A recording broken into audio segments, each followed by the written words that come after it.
sa atong mga televiewers. Aniya na sab ang Partners in Law kauban ang Philippine Earth Justice Center ug in partnership with Cebu Lady Lawyers Association.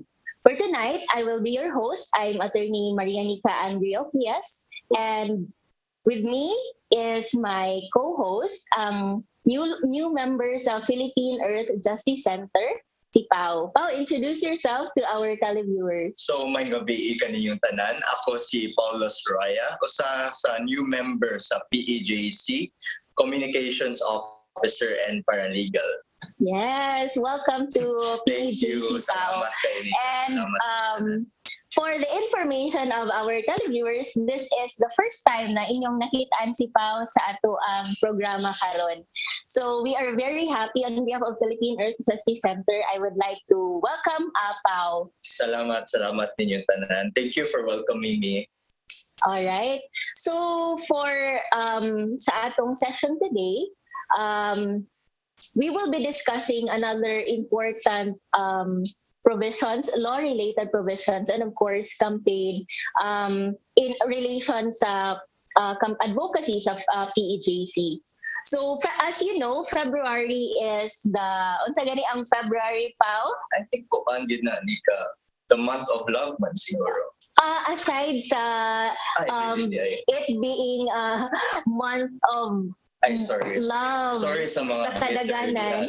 In relation to the environment, unsa man ang February, Pau? I think there was also celebration of wetlands man siguro.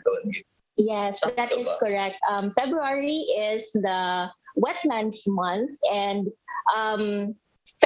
February 2 to be exact. So in relation to that, this morning, ang topic po nato na atong pag-istoryahan is about wetlands and of course, the issue on plastics.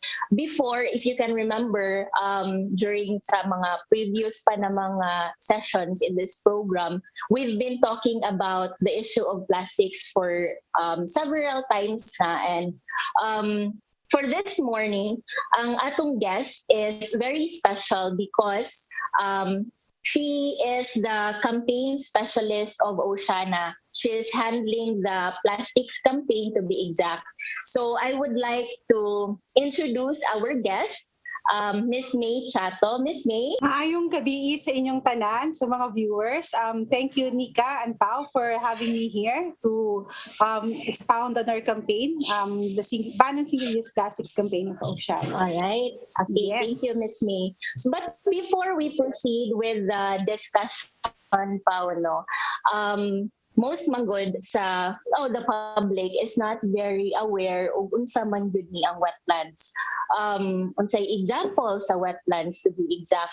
So I would like to ask you, would you like to share with our televiewers in layman's term unsa man ni ang wetlands? Unsay example sa wetlands? Wow. Isura sa nga po tanan no for a first timer here on this show.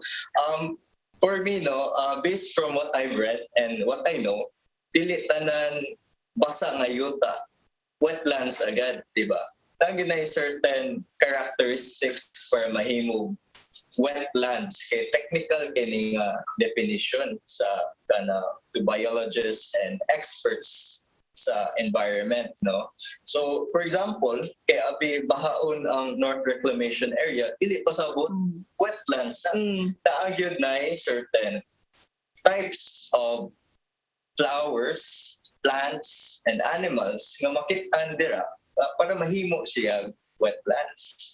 Na certain types of plants nga dira motubo and certain characteristics like perme siya semi-submerged in water, whether salt water or fresh water or sagol sa duha, para mahimo siya wetlands. Examples ani kay, I think ang Olango, wildlife preservation area, di ba? Wetlands kung sana. That's sa Puerto Princesa in Palawan, as well as unsa pa itong lain na Inagusan sa. Yes, and in addition to that, Pau, kadto pod ang sa Parañaque, Yes, it's listed, it's for it's also one of the listed Ramsar sites. So usa sad siya sa gi-consider nato na wetland of international importance.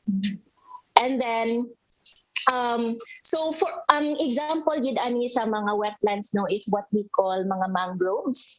That's true. Those are also kana mura siya specific nga type of wetlands and importante kini sa atua. And gano importante kini ang wetlands like mangroves sa atua ani? Gano naghisgot man ta about ani?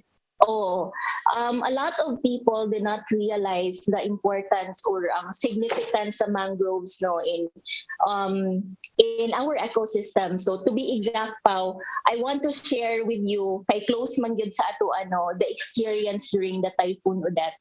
And in Siargao, di ba na devastate man pod like Cebu City, but Siargao experienced really kanang intense good ang ilahang Odette experience. In one community there, they na-report yun na the community was saved by the presence of the mangroves. So nakita nato na one of the contribution of mangroves in our ecosystem is that it prevents storm surges. It houses, serves as habitat sa atong mga fish. And of course, it holds the soil to prevent soil erosion sa atong coastal ecosystem. Tinuod gyud since mga 2 months pa nilabay since Odette, fresh pa kayo ang memory and makita jud nato unsa kahadlok ug kagrabe sa epekto sa climate change sa atubang bagyo, grabe na kayo o kana destruction no. So mo na importante kay ni ang wetlands sa tua, di ba, kay tungod maka-prevent sa baha, kay maka keep the water in the soil as well as maka-prevent og landslide. Yes, diba? yes. And of course, in relation, ang opposite sides sa benefits na mahatag sa mangroves is that unfortunately, as of now, or it has been going on for so long, mangroves have been facing a wide array of challenges. Deteriorate na ang mangroves ecosystem, nagtikagamay ang mga mangroves not only in a specific portion of the Philippines, but in the entire country. So one of which, ang pinaka-threat jud sa mangroves is first, ang kaning mga development projects, especially, in particular, ang kaning mga reclamation projects. Reclamation projects, it involves manggod dumping and filling the coastal ecosystem. So as you know, of course, mangroves kay naana siya in the coast, especially kay mga mangroves na siya sa coastal area, and reclamation are done in the coastal area. So naturally yun makita nato nga maapektuhan siya kay pamutlon to pave the way for what they call development. Pero diba Nick, usually when you bring up the environment or kani mga wetlands or you're very concerned about these things, usually ang tubag sa mga tao sa imo, especially mga investors or mga ganahan mag-develop dira nga area, moingon sila nga di kaganahan mo asenso ang Cebu ngano against man kay kaani nga reclamation. So unsa man ang imo ikatubag ani nila, usually ang kanilang mga pangutana? Tinuod na pa the way the developers or other people justify reclamation projects is that it's for development. It's really to it will pave the way to give job opportunities for the New people. buildings, Yes, but the concept of development is mura siya from kung tanawin mo siya from what point of view, or development for whom, because as you know, we've been talking about it here, not only here but in other fora na a lot of people will really be affected by these projects if we don't take care of our ecosystem, because ang atong mga mangingisda kay they rely on the mangroves because it helps in pagpadako sa mga isda kay nganha mo puyo. And as I've mentioned, aside from reclamation Pao, one threat, of course, of mangroves is kaning plastic pollution.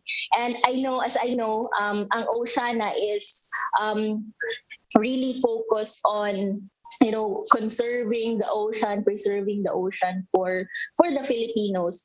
And I want to ask Miss May to tell us how nag-intersect like discussion on wetlands and the issue on plastics. Miss May? Like you said, Oceana's campaign are based on saving the ocean to feed the world. So food security by conservation of the ocean. So one of the campaign of Oceana is the ban on single-use plastics campaign. How is it related or how does it affect to wetlands and problems and mangroves? Kasi ang nahitabo magod karon because of the proliferation of plastics, yung mga plastics na from land-based sources na adto siya sa ocean. So ang plastic, once it's released in the environment, it stays there forever. So it can destroy the marine ecosystem. And di ba parang you have seen siguro pictures of mangroves choking in plastics. So yun siya ang problema nato. And then plus the fact that the plastic crisis is also a climate crisis. Because in all stages of its life cycle, plastics affects the climate because it is a byproduct of fossil fuel that emits greenhouse gases. So, mao na siya ang relation. Plastic crisis is also a climate crisis. And at the same time, it destroys the marine ecosystem in more ways than one. So, in Oceana, our ban on single-use plastics campaign is anchored on stopping it at the source. Para ma-stop yun siya, ang iyang pagdaghan. Okay, thank you, Miss May. So I want to take off. You mentioned on the issue of plastics and climate. Okay, it's really related, mangyud, and dili sad tanan or gamay ra gyud ang nakahibaw kung unsay relationship sa plastics o sa climate change. And of course, makita nato nganhi nga wetlands, especially mangroves, play a critical role in reducing the climate emissions. So can you elaborate more on that, Ms. May? Like I said earlier, yung plastic kasi, ang problema sa plastic from its production, extraction pa to manufacture, to consumer use, and to yung post-consumer use. Nagaibit lang yapon siya og greenhouse gases because nga ang product, it's a product of it's made from fossil fuels na even if in all its stages naga-release siya og na makaka-apekto sa climate. Hindi kasi yan siya na-realize ng mga tao kasi once we see plastic, it's parang useful, di ba? But if you look at the bigger picture, ang apektado ang atong climate because of it. So, yung correlation niya, hindi lang ma-connect ng mga tao in, parang in layman's term, mahirap siya i-connect, di ba? But if you're going to dig into the fact that plastic is made from fossil fuels, siguro nato ma-connect nato siya directly sa climate. And even if it's in the environment na siya, nag-release pa rin siya ng gases, greenhouse gases. Yes, okay. That's true, no? I would also recall na kaning also ang threat jud sa kaning mga mangroves mainly is plastic because ang plastic manggod kay once moadto siya, di ba? Moadto siya sa atong ocean kay ang mga roots sa mangroves kay mao siya ang masangit siya sa mga roots sa mangroves. Actually, oo. And we've seen a lot of pictures that scenario, Miss May, di ba, nga mga plastics kay nasangit siya sa mga roots sa mangroves. And I recall before in one interview sa usa ka marine biology student na this really puts adverse effect on mangroves kay naa man gud na yung mga like breathing Yes. mo breathe ang mangrove sa ilang roots. So ang kaning mga plastics once masangit sila, so it would affect really the growth or in Makapadaghan sa mangroves. Di na noon ka di reproduce. na sila ka-reproduce, and in some situations mo jud siya ang cause nga nung mamamatay ang mga mangroves. So mo na siya, we will elaborate more on that. We will take a few minute break to thank our sponsors. Partners in Law will be right back.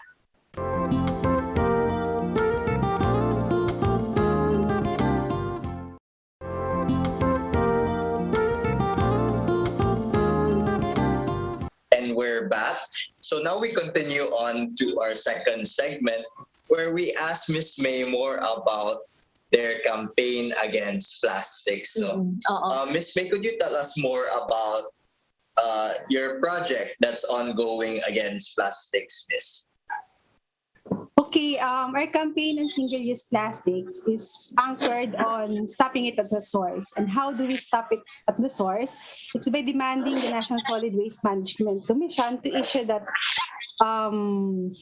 list of non-environmentally acceptable products and packaging, which includes single-use plastics, by virtue of the legal mandate under RA 9003 or the Ecological Solid Waste Management Act. It has been mandated to them when the law was passed in 2021. A year after that, supposedly, the list should have been issued. But until now, there's no list yet. So we are basing our campaign on that to push to demand accountability for the implementation of a national policy against single-use plastics. What's good about RA 9003 is that nag-provide jud siya og clear provision on a mandate sa atong National Solid Waste Management Commission to issue that list. Kay I want to explain to our viewers unsang implication once a product or something is included in the NAIAP list. Once mabutang manggod na sa listahan, kay di na siya pwede nato gamiton. So it's considered as harmful. As mentioned by Ms. May, mauni ang campaign sa Oceana na to stop the production of plastic all over the country. We have to compel our government agency na task to implement RA 9003 to issue that list para ma-stop na ang plastic production sa Pilipinas, because it would compel the manufacturers to shift to producers to shift to another alternative material. Yes. Aside from plastic. So dako kayo nagtabang sa atong environment, no? Especially sa mangroves and wetlands kung wala na production of dangerous plastics and materials, no. Okay, I've read nga the Philippines is one of the top producers of plastic pollutions in the ocean. Sakto ba na, Ms. May?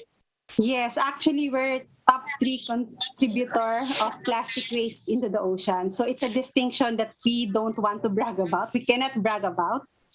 Kasi diba, for a small country like ours, why are we in that top tier of the plastic waste contributor? So that's not a list that we want to top, diba, Ms. May? Yes, actually, and it's not something to be proud of. It's otherwise because and then let me just on the NAIAP kasi includes single-use our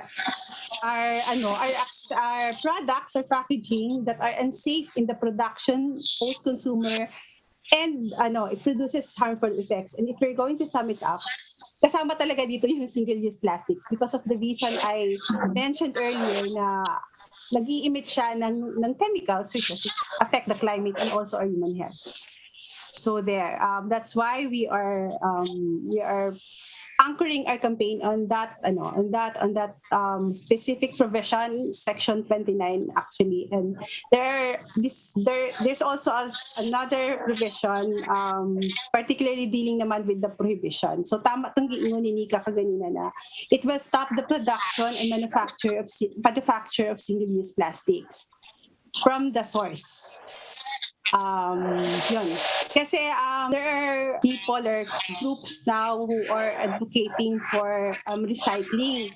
Diba? Yung a solution to this burgeoning plastic problem that we have. But recycling kasi, it's less than 10% of the total plastic waste that are being recycled. So it cannot alone solve this plastic crisis that we are experiencing. So we want to stop it at source. Yes, that's true. I would also like to share na kaning experience sa plastics bitaw sa atong mga fisher folks na matikdan yun nila na daghan kaayo o mga garbage na naabot na sa dagat, and in fact in most of the time kay makuha pa gani nila og instead of isda ang ilang makuha, plastic na noon ang ilang makuha from the ocean. And naapoy explanation na the reason why na ay decrease in the fish catch sa ato ang mangingisda is because of the presence of plastics in our oceans. What can you say about that, Ms. May? Oh, actually tinuod na siya, Nix. Kasi there's a study that said that by 2050, if we are not able to mitigate this plastic pollution, this plastic problem, chances are there will be more plastics in the ocean than fish. So kawawa yung mga fisher folks natin. Kay, di ba ang plastic, even if it's land-based source, maanod mo na siya sa dagat. So, kinsa ang end na sa, kung end of the line na mag-atubang sa problema, di atong mga fisher folks, di ba? Kay, minsan nga, sila nga ang gina-blame ng mga coastal communities nga nag-aano og plastics. Actually, it is not. Kasi, maanod ang plastics, wherever it comes from, madiretso na siya sa ocean. Parang catch basin yung ocean sa plastics. And then, ang problema din, besides the fact that mas dadami yung plastic or mas daghan na karon ang plastic sa ocean, may mga testimonies to this, diba, sa atong mga fisher folks. Pag ang plastic nasa ocean, tapos it disintegrates into smaller pieces, which we call microplastics, it can be ingested by the marine animals, and it can be mistaken for food. So, naapoy mga studies nga nagpakita wherein the fish catch actually yung sa Negros, na yung sa mga danggit, na daghang microplastics sa intestines ng mga danggit. Hadlock siya in a way that mag-accumulate siya into the food chain. So, dili lang mga isda, but once we consume it, pati apektado for those who eat seafoods. Apektado ang panginabuhi sa atong mga fisher folk because of plastics. Hasta pud kita nga nasa food chain, maapektuhan pud atong health because of that the microplastics that are being ingested by the fish. So yun, medyo dako siya nga problema actually kung imong hunaw. So in the end, Ms. May, ang problema mobalik ra gyud sa ato if dili nato tarungon karon, di ba? Tama jud tong di ba, naman tay kadakan nga na catch base nga ang basurang itinapon mo babalik din sayo. So literally ing-ana gyud siya ang manghitabo sa tuwa. And what's sad about it, kay ang first good na maka-feel sa effects sa plastic is that kadtumanggong naa sa atong mga marginalized communities, especially ang fisher folks whose livelihood depend on the ocean, depend on their fish catch. Nga makita nato na they really see firsthand how plastics na mo cover sa atong corals. And as you know, corals dili man na siya non-living organism, it's a living organism. So once katong mga plastics mo cover sa atong corals, they will die because they can't breathe. And aside from that, katong gimension ni Miss May na microplastics, even here in Cebu, I've interviewed someone na ang thesis nila published internationally nakita yun nila na ang isda nga ni sa Cebu, especially bangus, naay sila na-detect na mga microplastics. And if you can only imagine, ang bangus atong gikaon unya, I wouldn't be surprised if makitans if magpa-examine tano na na day microplastics sa atong body. Diba, Pao? Delikado na kayo na sa atong health, no? If this keeps on going, if we don't address this plastic crisis. Oo. Yes, that's true. And nung na-mention ni mo, Miss May, na ang microplastics, there's a possibility na maka-affect siya sa reproductive system sa atong mga isda, di ba?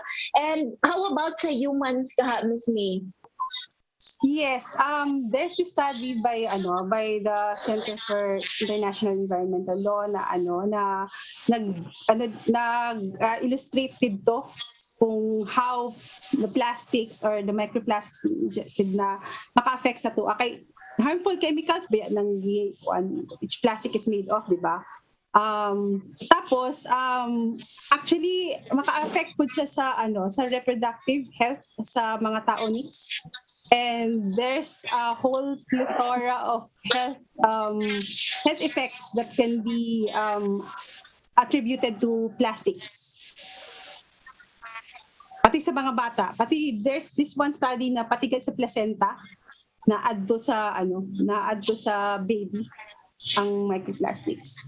Yes, that's true, Miss May. And I would also like to bring up that there are also movement for zero waste lifestyle. Have you heard about that, Miss May?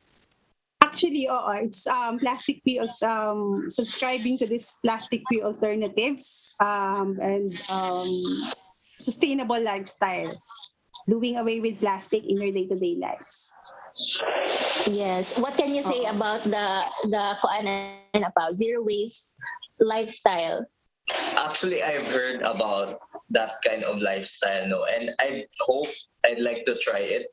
But the thing that makes it difficult to try, is because plastics are so convenient.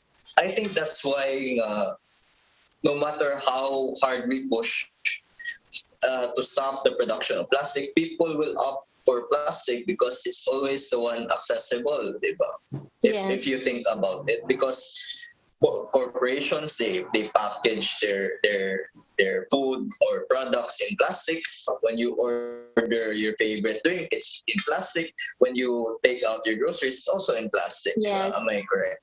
Yes, plastics is really, part of our life na, and it's been really ingrained in society, and in our day-to-day living. So if we do not put a stop on, at source, it will really continue and go on. And, we go business as usual.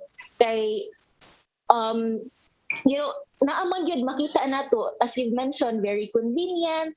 Makita na to siya, even this one, atong mga sa groceries, ang kanang ang packaging materials sa mga... I'm not sure if mo agree mo na ako, but even if we opt for the zero waste lifestyle, it's not enough if it's an individual effort, because there are still millions who are still using plastic. So good for us if we do the zero waste efforts, but ultimately it's up to those people in with the money and the power and the influence to try to actually stop using plastic, so that people who have no money or means to stop using plastic can finally look for a better alternative that's safer for our Yes, that's environment. true, Pao. We will elaborate more on that. We will take a few-minute break to thank our sponsors. We will be right back.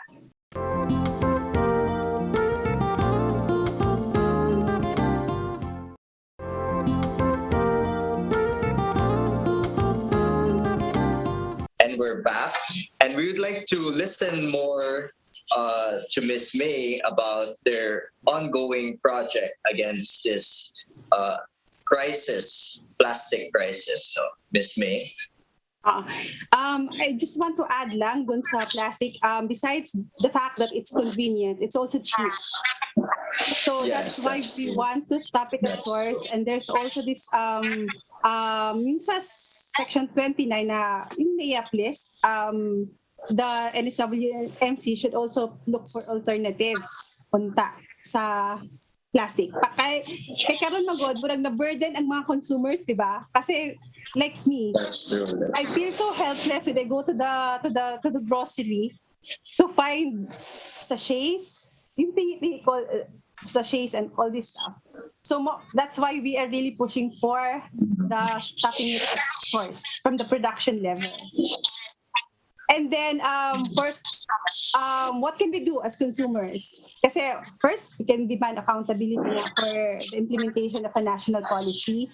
And also, individually, there's this online petition that we have in Oceana. When you log on to that link, it will automatically send letters, emails to the 14 member agencies of the National Solid Waste Management Commission calling for the ban on single-use plastics and for the release of that NAIAP list. And then, as of now, we already have 8,000 plus sign-ups or emails sent to 14 member agencies of the Commission. So I hope our viewers will also find time to join us in this cause by logging on to that link in our online petition, which is provided in our website, so that you can also make your voice heard by the NSWMC. And also, because plastics, diba, parang because of the implementation of this plastic law, RA 9003, because of the pandemic, naga-increase, diba, ang plastic waste that we have. So, kung implement siya properly some 20 years ago, we should have been better prepared for the pandemic. Sa karon daghan kay diba, daghan kay tag problema nga nagka-pile up with, aside from yung yung disposable na yung healthcare related waste, we also face the problem of plastics from online selling, online consumer goods, like yung mga Lazada, Shopee and all this stuff na di ba ginarap o bubble wrap ang mga products na to, which sometimes exage na siya. And then yung food deliveries, naka-plastic. Yes. And then kahit na mag-opt out ka on plastic cutlery, makadismaya siya when you get the order and then nagyapon siya, nasa plastic cutlery. So wala yung regulation. Alam mo yun, nag-pile up na yung plastic problem. Yes, that's true. Yun. Kaya yung zero waste lifestyle, plastic-free lifestyle, when you think about it, it's difficult. But when you decide to go for it, it's doable and it's possible. Because there are already plastic-free alternatives out there. Eco enterprises offering plastic-free alternatives, and we have partnered with some of them. Lang talaga, conscious effort, a conscious decision, and a conscious effort to go plastic-free. Aside from, of course, signing the online petition, demanding accountability from the government, you can also take action as a consumer by getting into the lifestyle which promote plastic-free alternatives. Yes, that's true, Miss May. And aside from that, I want to ask Miss May, unsa man kaha ang take sa mga local government units with respect to the single-use plastics campaign? Are they for or against the ban on single-use plastics? Actually, Nix, we already have local government units adopting ordinances Kaya lang, there are some which are for banning, total banning. There are some which are for regulation. Dili siya uniform. So in the absence of national policy, murag kalat-kalat ang atong single-use plastics local policies. But the good thing is, with Oceana, we already have 128 as of now local government units rallying with us in this call for the release of non-environmentally acceptable products and packaging, which includes single-use plastic. There are 128 LGUs nationwide, which calls urgently, urging the National Solid Waste Management Commission to finally release that list.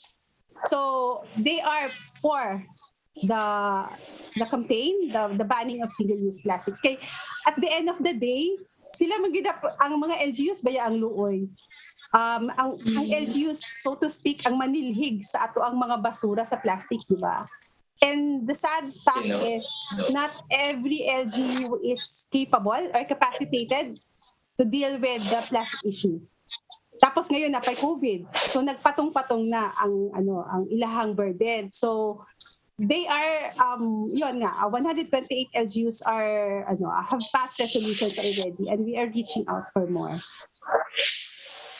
Wow, 128, support of LGUs is, Yes, no joke. that's provinces, municipalities, and cities actually all over the Philippines. Yes. Mhm.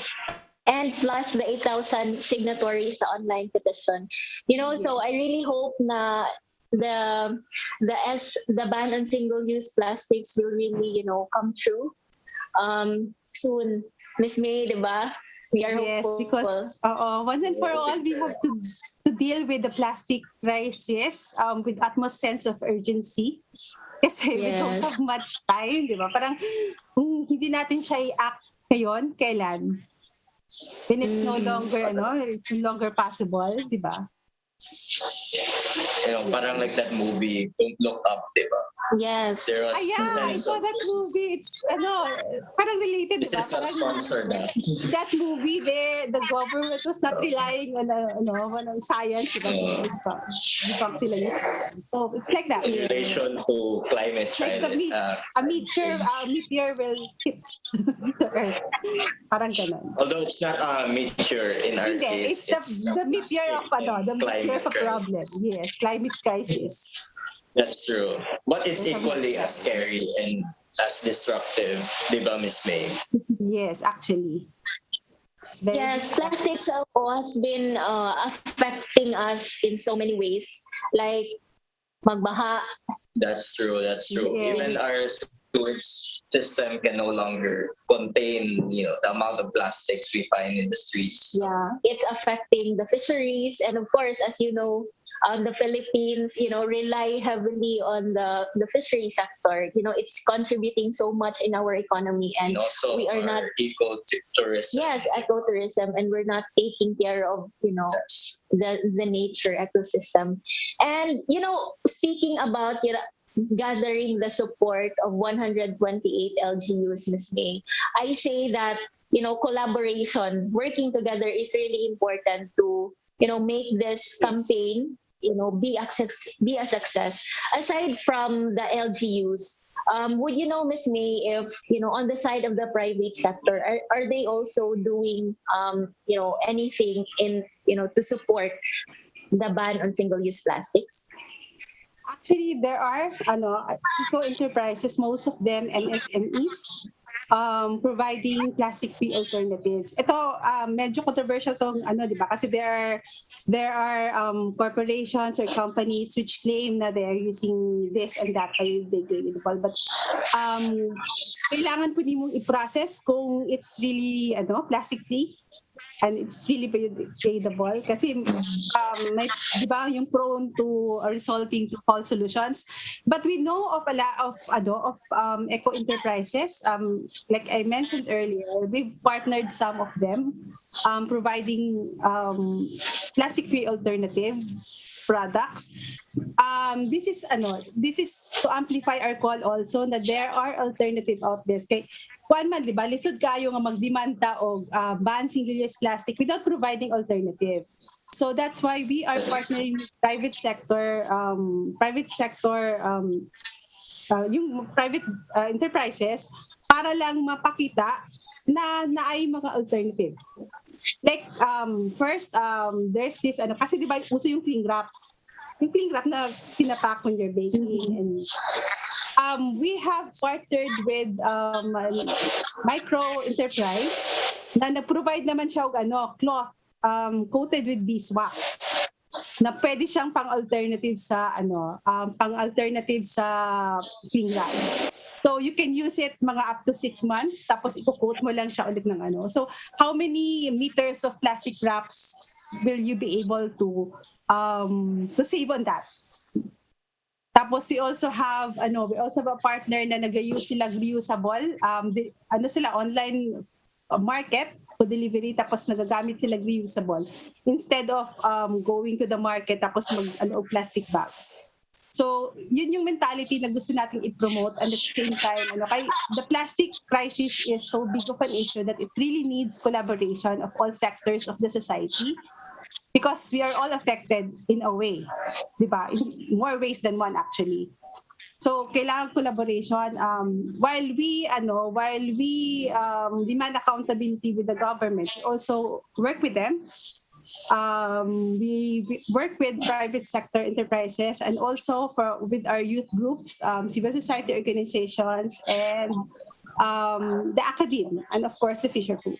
So yun, na besides the fact that plastic is really convenient and cheap, but you can do away with it and there are alternatives out there. Yes, that's true, Ms. May, no?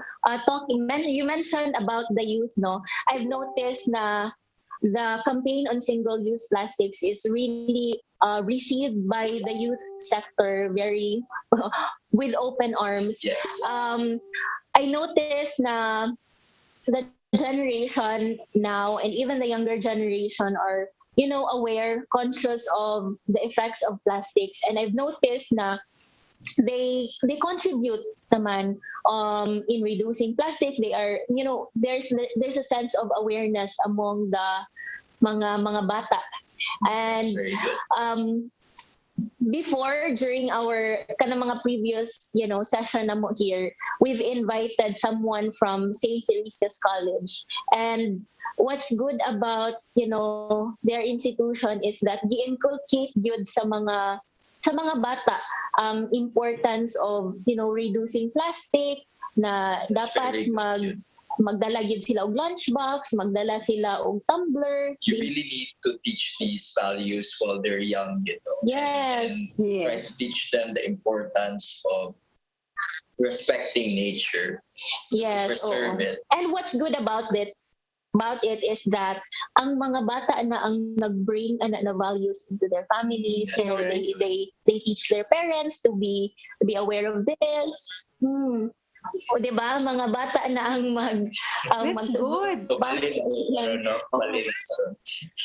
Kay sila Yes, which is really good.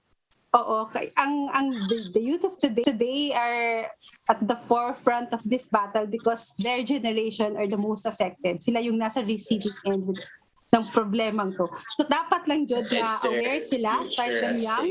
Oo, kay it's their future which is at stake here. So lindo to next to sa STC. And I hope more schools will follow suit. Na pwede lang di ba i-make it part of the curriculum to make them aware. Kay itong time na ako sa elementary, sa high school, murag wala yun na siyang consciousness about the environment and all these plastic issues. Siguro kung earlier on na-educate na ta on the importance of taking care of the environment and also on doing away with plastics, mas better siguro ang sitwasyon na kayo. But yun, it's not yet too late for the kids to be educated also.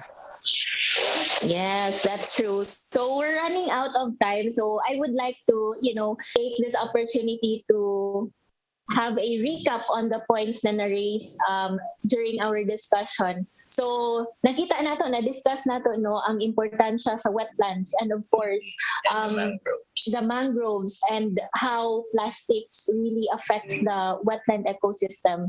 And na-mention ni Ms. May ang ongoing campaign sa Oceana to ban single-use plastics and Cut of course, them at the source. yes, as you know, gi-highlight good ni Ms. May ang importance sa, you know, preventing or stopping it from the source yun. That's true.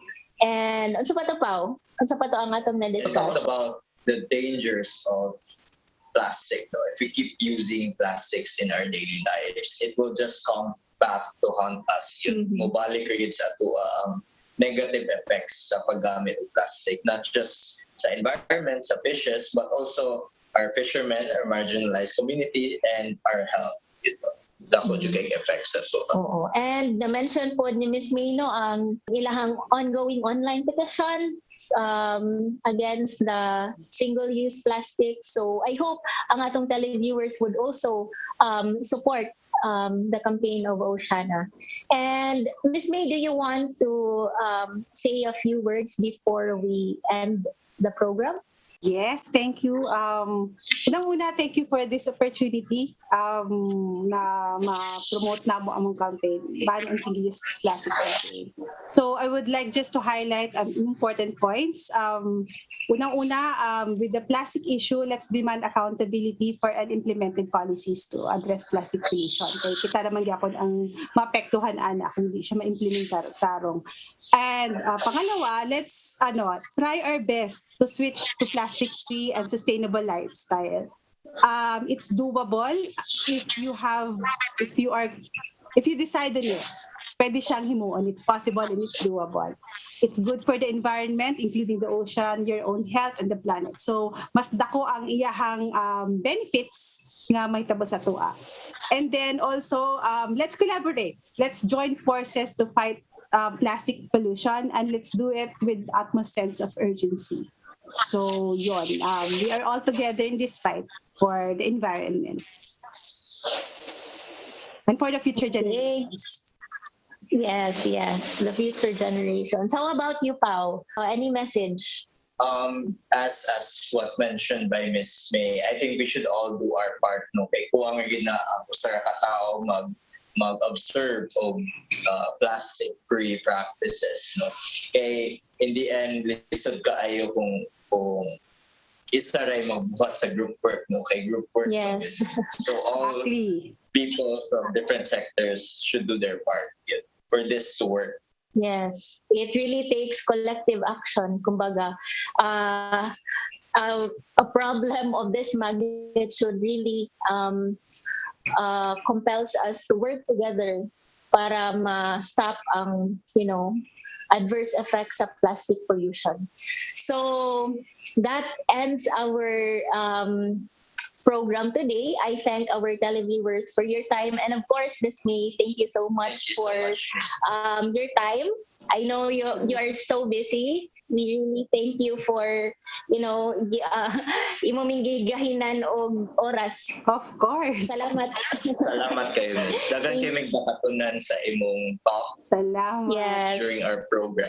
I would like to thank Oceana Pod for the work that you do. Before we go, don't forget to subscribe to our Partners-in-Law Celia YouTube channel. Yes, and of course, we also have our PJC Facebook page. Be updated for relevant news related to the environment. Thank you so much. Maayong gabi. Thank you. Salamat sa inyong tanan.